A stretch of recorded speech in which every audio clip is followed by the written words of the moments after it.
all stories are about people. I mean, it's about the human experience.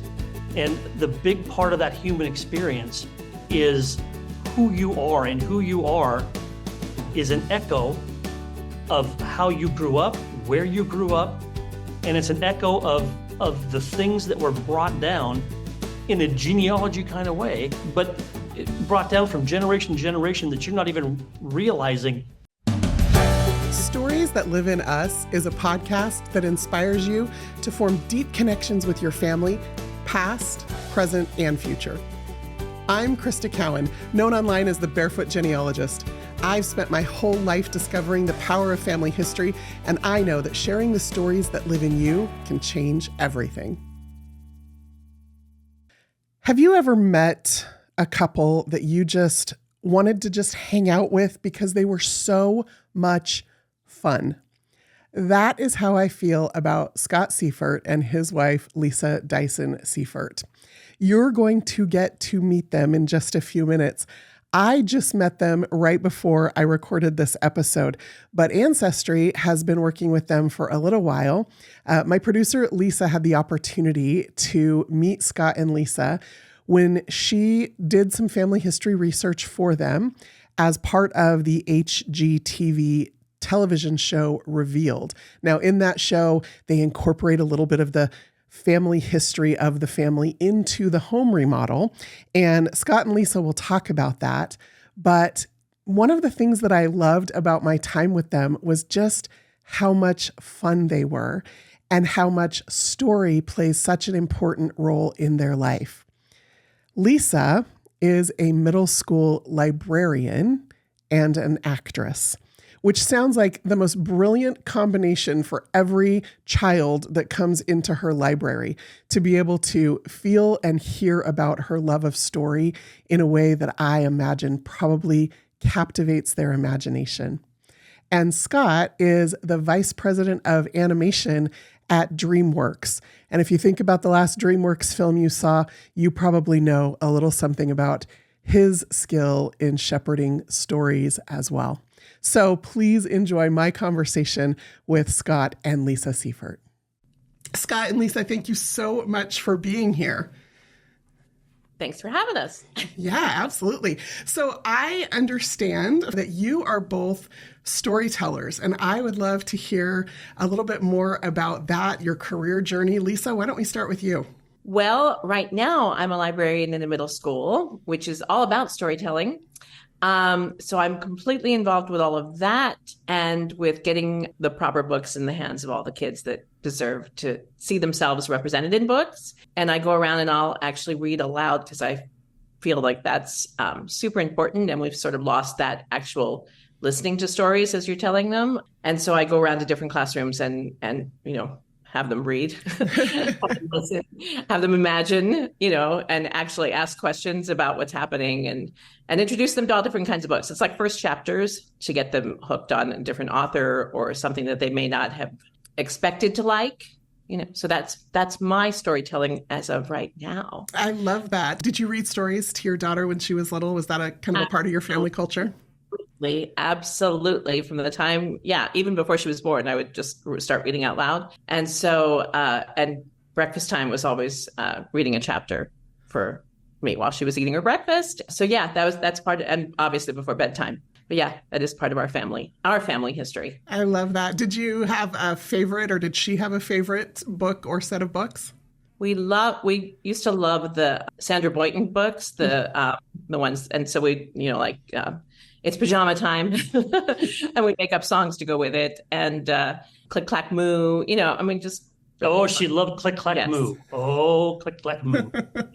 So fun. She also loved all of the Disney anthologies. Mm-hmm. She loved we had the little hardback Disney anthologies that covered all their movies, and we read those all the time. And then Scott would read her Edgar Allan Poe. As you do. As you do. And she loves horror. That's amazing. I love that. We had to give the full round, and we can't just do Click, Clack, Moo. You got to balance it. Apparently. Click, Clack, Moo with Sherlock Holmes and a little Edgar Allan Poe. That's so great. Scott, what about you? What's been your journey in storytelling? I come from a long line of people who drank at bars and told stories. Actually, I come from a performing background, an actor background, and a writing background. My undergraduate work was in theater. My graduate work at UCLA was in writing, and I've had plays produced across the country, and I've had some screenplays that have been sold and optioned over the years, and I'm a storyteller. It's sort of ingrained in what I do every day. At heart, it sounds like, yeah. So you mentioned a little bit about your family history, and I know you may have said that jokingly, but were you raised, Scott, in a home that was full of storytelling, true or untrue? After a couple of drinks, there's always stories. Actually, yes, because I grew up in Montana, and I knew my grandparents, obviously. I knew my great-grandparents, and they would tell stories about, when they were kids, what was happening, and when they were kids, it was still the Wild West in Montana. And they would tell those stories, and we would hear those stories, especially at our cabin, because up at the cabin, there was no radio, there was no television. There was just a piano and people sitting around talking. And so they told those stories all the time. And so I had an inkling of where I came from. I'm also several generations in Montana, but I had an inkling of who my immediate ancestors were, and they were fun folks.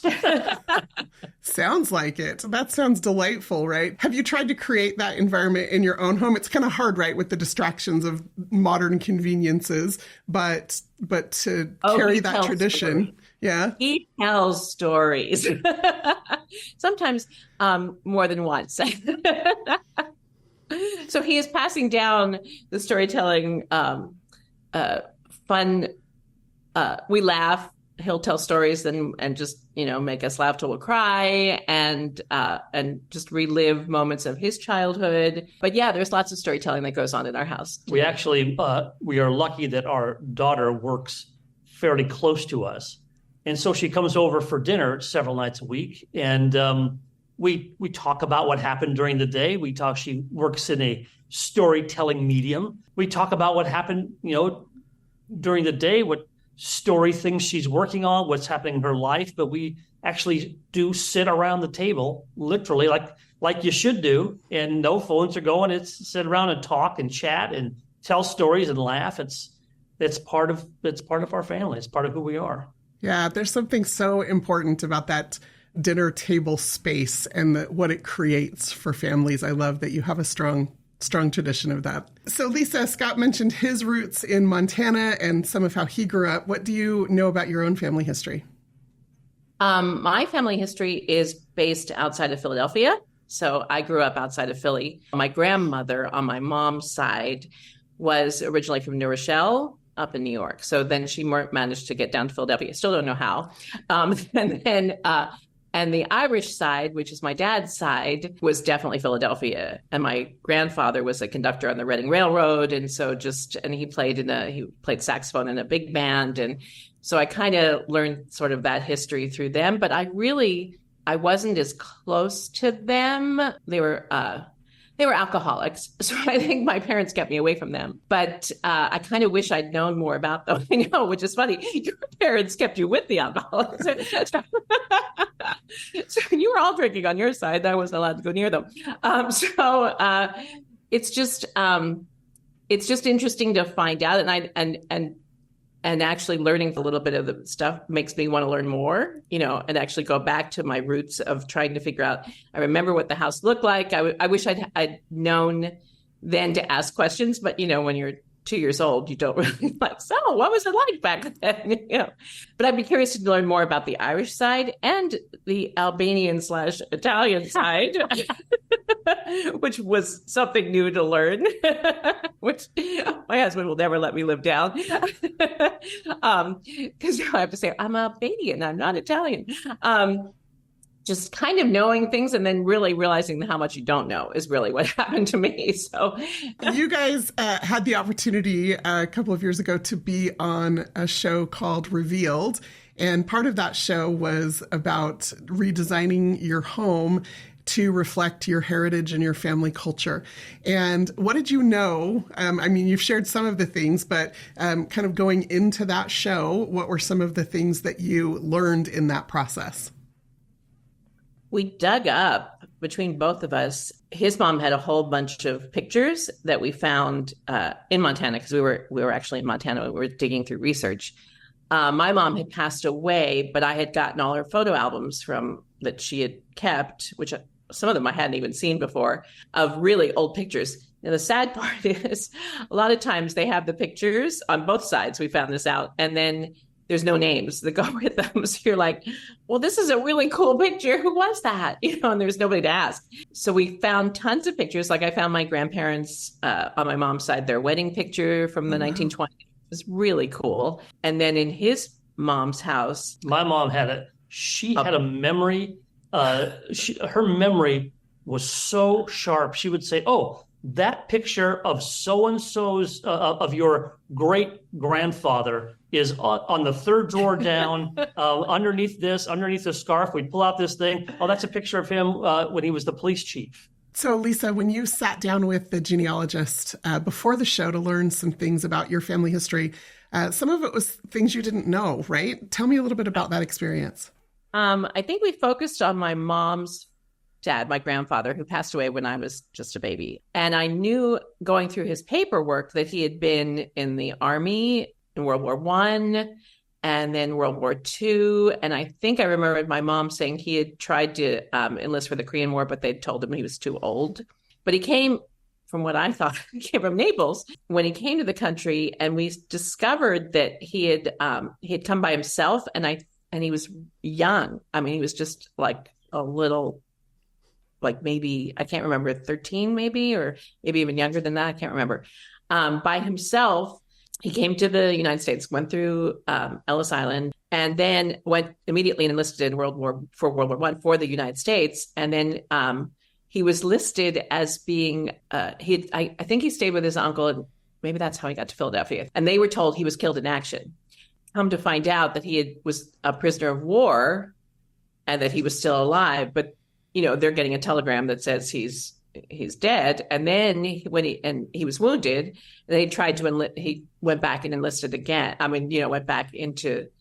I mean, it was just like this whole fascinating thing of this sort of self-made kid, because he's really just a teenager, at that time. And I knew him. My mom adored her dad, and he'd had a grocery store, a little grocery store, and when they were growing up, and I know that they had a victory garden in their, backyard for World War II, and that. But seeing pictures, we had pictures of him in his uniforms. He was quite handsome, I have to say. Everybody was like, "Ooh, he's very handsome." But it's so interesting to learn about him and what that meant for him to fight for this country that wasn't the country he was born in, that it meant so much to him to protect the freedoms here, that he would be willing to just, put his life on the line every single time. And I thought, wow, that's something I would have loved to have talked to him about, and, did get a chance to. And we talked about he had lung cancer when, and then those days everybody smoked a ton anyway. But I thought, I wonder if it had to do with any of the chemicals that they, were using in World War I too. I mean, you start thinking about those things, and it's just, that's a part of history I would have liked to have delved into a little bit more. It's just learning more, being able to talk to him. I wish he hadn't, and maybe he wouldn't have talked about it, because a lot of those soldiers didn't want to talk about what they'd seen in World War I or World War II. So maybe I would never have learned anyway. But it's just kind of fascinating, because he's got all these honorable discharges and all the, the stuff that it's like, wow, he was that's the stuff that was kept, that was really important to them. So it's kind of that was interesting. It was very, very interesting. Sounds. And I didn't know that. It wasn't told to me. My mom never said a word. I'm like, he has a Purple Heart. I'm like, you could tell a person these things.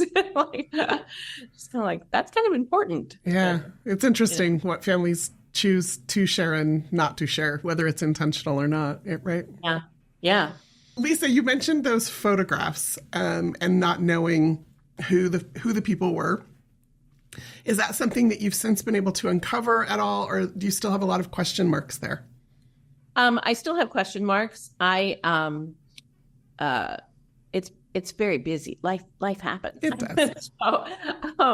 So I still have them, and I will get to them eventually. But for right now, they're all in a nice little safe place.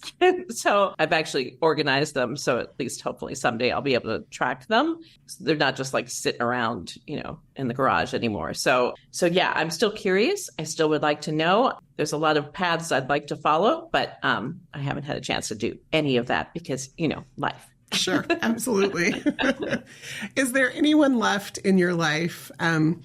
There's this kind of strange things that happens as you start getting involved in family history. And Lisa, you alluded to this earlier, like there's questions you wish you would have asked, but you didn't know to ask them at the time. And by the time you finally get interested in family history, sometimes anybody you could ask is gone. And Scott, you mentioned that your mom had this sharp memory and that she was able to share some things. Do you think, Lisa, and this is super philosophical, I guess, but do you think that not having access to that information makes you more curious?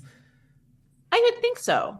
Yeah, because maybe I'd take it for granted if I, could just talk about it or be bored with it or whatever. Because I never, how when you're a kid and stuff, it's like, whatever, it's ancient history, who cares? And the older you get, the more interested you are in where you came from, right. And the things you learn, what your misconceptions are. Yeah, for sure. And Scott, it sounds like your experience has been entirely different, maybe with your extended family. Is that a fair assumption? It was really fun to go back and learn things, not just sort of facts, but here's an article that actually explained, gave a little feeling of like who they were, not just a fact of like, oh, they were born here, it was a church here, it was a this here. There's an article about my grandparents when they got married. There's an article about my other side of my great grandparents during Prohibition. There's there were things those were the things that were super interesting that I kind of wish that. I thought about this years ago when I had my first relative passed away, and I thought, it'd be fun to write a little biography of them, of not only what they did but who they were. Because some of those like obituaries are very dry and very like, oh, this person died of this. They were a hard worker and they are survived by these people. But it would be fun to be able to say this person, this is who they were. This is who the person was. This is what excited them about life. This is how they lived their life. This is what was important to them. That person was interesting. That person was uncover stuff that person is funny. Oh, maybe, my sense of humor is from a long line of, these people that have something wrong inside their head. Maybe that's where that comes from. And I also thought about this when I was a kid. All the people that had to connect over the centuries, going back centuries and centuries, had to connect all these people that had to connect all this way, had to get married, had to have kids, and these people for us to sit here. I mean, it's like a big thing to think about. It's like, oh, if you could go back and talk to each of those folks, 100 generations back, because all that had to happen for us to be alive and be here today. Yeah. So we're connected. I also think that we don't. I think there are some cultures that their ancestors are important, and they cherish their ancestors. I don't think there are certain folks in the United States. I think that there's certain cultures that do that, and most don't. And I think it would be interesting if more of us did. Maybe we'd be a little nicer to each other overall. Maybe we would be. There's your philosophy, your morning philosophy. I love that concept, though, of that moment of perspective when you realize I am the result of how many millions of people and the choices they made coming together in the exact right combination to create me and who I am. And then the two of you sit here and you came together from opposite sides of the country and you have a child and the person that she's become because of the environment that you raised her in with everything behind you. That moment of perspective that hits is, I think, a really important moment in people's lives. And it sounds like maybe you had it early, Scott, and maybe it's kind of an ongoing thing in your life to have that realization. Yeah, I think it's part of because there were so many generations in Montana, and I knew them, and those stories and those people, and also the places we would go with my grandparents to go see. You know, my one set of grandparents had the Mile Away restaurant in Billings, Montana. It was a mile away from the city center, and would tell stories about that. The other set of grandparents, we would go to this little, what's now a ghost town practically, Marysville, where they grew up. My mom would go to this one place, and the building is collapsed, but she said, "Oh yeah, I used to play in here when I was a kid," and that those in Montana, a lot of those places are still around. They still look like the way they looked back then. And so I really felt that connection with Montana. That's still a huge part of, who I am, and knowing that it then reaches back. When we found, we talk about people keeping stuff forever and ever and ever, but we found this box full of stuff that his grandparents would have kept from their grandparents, maybe, I don't know, like letters from the late 1800s. I mean, it was because everybody just wrote. There was nothing back then in Montana. To me, it was frontier land or whatever. And they just would write pages and pages and pages. And it's all still legible. And just the way it was kept is just floored me. Just, the full names and who was dating who and who was doing whatever. And it's really kind of fun that we got to explore that and find that, which we wouldn't have if this wasn't a part of the show. And also they have in that same box, they have postcards. They sent pictures that were postcards of them, and then wrote in the back. And I thought, well, at first I saw this. Why is this on a postcard? Then I realized, oh, it must have been a thing in that time period that you would send a postcard of yourself, and write on the back. Yeah, you should get that and put it all in order. That'd be fun to do. Like put it in chronological order and just see what that story tells chronologically. Be fun. Mm-hmm. Yeah, and that's a really beautiful way to put that idea that when we start looking at people's lives, the stories start to emerge. And sometimes it's a snippet of a newspaper article. Sometimes it's something that somebody intentionally writes. Hopefully those obituaries are written maybe a little bit more to tell us who that person is. Sometimes it's a photo and a few lines on the back with their own writing. But there's something important, I think, about recognizing our ancestors as something more than just names and dates and places, that they were real people and that they were whole people, that they lived whole lives. Sometimes that's kind of hard to see. And so as you start to look back and think about that, is there any particular ancestor that pops out for you as a character with a whole personality? You have many. Do you have a favorite? Hard to say a favorite. It's hard to pinpoint one because so many of them are fun. So many of them are interesting. My grandfather, saw pictures of him, and even my great grandparents. And once there were pictures. I know it was their Sunday best sometimes, but they were dapper. Mm-hmm. They were very. I was like, wow. They looked very. They had not only a dapper clothing, but they had a dapper attitude. It was like a very fun, I said, I want to know that. I would like to, if I could go back in time, I would like to sit down and know that person because it looked like they'd be interesting to talk to. Yeah. And so what I'm hearing you say, though, is that this is rather than any single individual standing out, that there was a family culture and a family narrative that was created that becomes kind of this foundation that you've built your life on, Scott. Yeah. And it all goes back to our cabin. When we would be at the cabin and my grandmother would start playing the piano, and I one time saw both sets of grandparents were there, and my grandfather, who I never saw dance before, got up with my grandmother and cut a rug. Never saw him in all those years. Never saw him dance. You never think. You look at the man and think, this is not a dancer. This is not a guy that's going to get up. And we were all our jaws just dropped. because he was smooth. He was smooth, and he was leading her, and I was like, oh, you saw a glimpse of them when they were 20 years old, and it was awesome. It was awesome to see.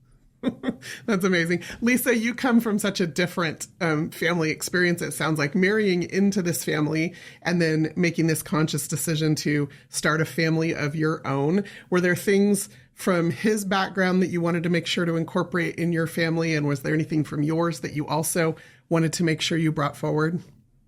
I think we both have pretty strong game playing. I mean, that's sitting around the table playing cards. We both have, and then just laughing so hard that you have to leave the table. I mean, I know he didn't sort of experience that with my growing up years, but that's what I remember. And that's obviously what we still do today, because we just did it yesterday. We were laughing really, really hard. So I think it's just the idea of being together and playing games that is just, it's ingrained in both of us. And now Maddie does it with her friends. And so, it's sort of, we're passing that along. It's not something that we all have to do. It's just a really fun thing. It's just, because she's an only child as well, but she brings her friends together and they play games, and they, it's just, she's carried on that tradition too, because it's just fun. Yeah. And kind of like the storytelling around the dinner table, the laughter around the game table is something that just deepens those connections between you as a family, right?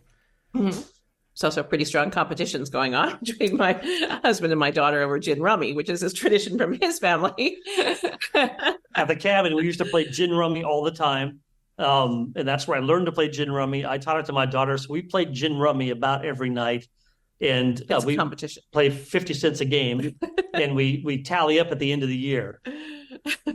I'm behind. He's very behind. And I don't like it. That's delightful. That's fantastic. So as part of the show, you got to incorporate some parts of your culture into your home. Are there some highlights or some favorite things about that you love now? Well, they did in our show, they did sort of one specific thing. We have wood beams in the back, in our back, we call it the stone room, because it's got a big stone floor. And on those wood beams our DNA said that I was mostly, just by a smidge, mostly Finnish, even though I was also almost all Scottish too, and that Lisa was mostly Albanian. Now, in our backgrounds with our parents, nobody ever mentioned that, and certainly in our genealogy that didn't come up. But DNA said that, and so on our beams they stenciled to look at her Albanian background, the Albanian flower. It's a little poppy, right? A little poppy. And on either side of that, they stenciled little fish to represent my Finnish background. And so that's stenciled on our wood beams. And I made a joke at the time, which again didn't make the show. I was killing that day, and it didn't make the show. I looked at the beams, and because I'm also mostly Scottish, almost equal amount Scottish. And I said, well, I'm just glad there's not haggis stenciled all over my wood beams. So that's what they did, incorporate the genealogy into our house. And honestly, it's kind of pretty back there. It's the way they did it. It's really pretty. I really like it. The fact that it represents our DNA. It's sort of like, is it our genealogy, or is that just our DNA sample on this ceiling? Yeah, it's interesting when you start looking at DNA that it's looking so deep, which is usually way deeper than the genealogical records can take us. And so for some people, it kind of pulls you into further exploration because you want to know and understand that. For other people, it's just kind of an entertaining fact that you can share at a dinner party. I will say that my mom, when I told her what the genealogist had uncovered, and she said, well, you know what? Your aunt used to call her uncle, oh, my little Finman. And she never knew where it came from. She goes, well, maybe that's where it came from. Maybe they were from Finland. And so she was interested in that fact. So did we. It's like, oh, Finnish. Interesting. With both of you being storytellers, reading to your daughter, exposing her to a lot of different genres of storytelling, and now you have this like family history concept in the mix. What is it? Like, what is it about family history stories that you think are important, that they need to be told and shared? Well, I think it's because all stories are about people. I mean, it's about the human experience. And the big part of that human experience is who you are, and who you are is an echo of how you grew up, where you grew up, and it's an echo of the things that were brought down in a genealogy kind of way, but it brought down from generation to generation that you're not even realizing, wow, that was handed to you 155 years ago. That your sense of humor, that sense of timing, that sense of compassion, the sense of empathy, the sense of loyalty, the sense of honor was handed down, was coming across, by yourself as a teenager and making your way in a brand new country, fighting for your country, for freedom. Those things are ingrained in us because they were ingrained by the people who lived them and passed them down from generation to generation. That's why it's important, because we are who we are because of where we lived and came before us. And that's what makes the human part of the story so important. It's universal, and it's just something everybody can relate to. I think the more we share the stories, and this is not just us, this is everybody, if they're sharing their stories with each individual family, that it makes them more human. I tell that to teachers a lot too, because it's just, you're not just teaching, share some of your own personal history, and then you appear more human to the kids. And the kids aren't like, oh my God, you're just like giving us the same lecture. But if you make it personal and tell stories that way, then it's like, oh, I would never have thought of it that way. Or maybe that's how that's what my grandparents did, or that's what my parents did, or that's how they learned. It's a connection, like you said. So the family connection is important. And some people don't know, their family connections. And there's something about that too, for the kids. There's kids who don't know where they come from. And so I just think storytelling, even if you're adopted, even if you're a foster kid or whatever, if you're just hearing stories about different lifestyles and different experiences, I think that's just really important to share. As you kind of have had this family history journey, as you've got those boxes of photos waiting for you when you have the time to start to go through them and uncover some more stories, what is it that you hope for the future with your family as you contemplate this family history journey you've been on? I think we'd like to leave it more in depth for Maddie so that she doesn't have to go, I don't know who these people were. It reminds you to like let people know who's in the pictures with you so that you kind of go, oh, as opposed to just years later, who was that? And for ourselves as well. So it's just more documentation, I think, along the way. So that in case she's interested, she may not be, she may be like, who cares? But in case she is, that she won't be wondering like we were, like, well, what was that? Or maybe, especially for us, it was when you go back to the turn of the century, not the 2000 turn of the century, the 1900 turn of the century.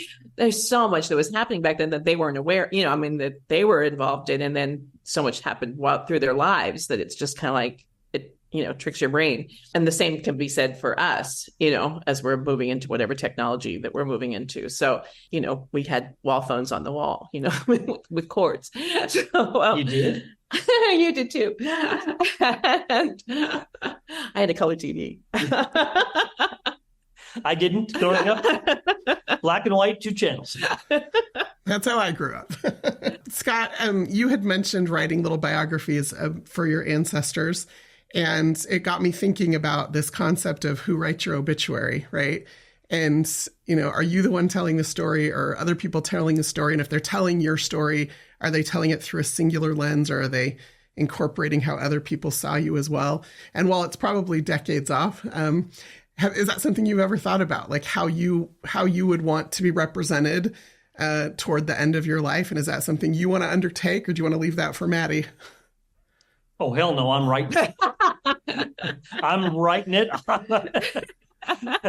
That's the last blog post thing I'll ever do, and I'm writing it. I'm going to look amazing. Honestly, I have thought about it. My mom, during this process, she never got to see the show. She passed away, and in writing her obituary, I actually thought of it. So I actually wrote it as the person that she was and the things that she liked, and I've got a lot of things like, oh my God, she sounded like an amazing woman, and she was, and she was so incredibly generous. But that we try to get that across in I remember one line of that thing that said, and she survived. Instead of she survived by blah blah blah, she survived by 3 rotten kids, because that's something she would have said. And it's so many people mention that line because it sort of speaks to who she was. But I think about that. But I'm writing my own. Oh, believe me, I'm going to write every word of It's funny. I can guarantee that. Well, I'm going to write this too, because she's going to die before me, and all her's going to say is like, I'm not Albanian. You guys are delightful. I feel like I want to come to your house for game night now. Anytime, doors always open.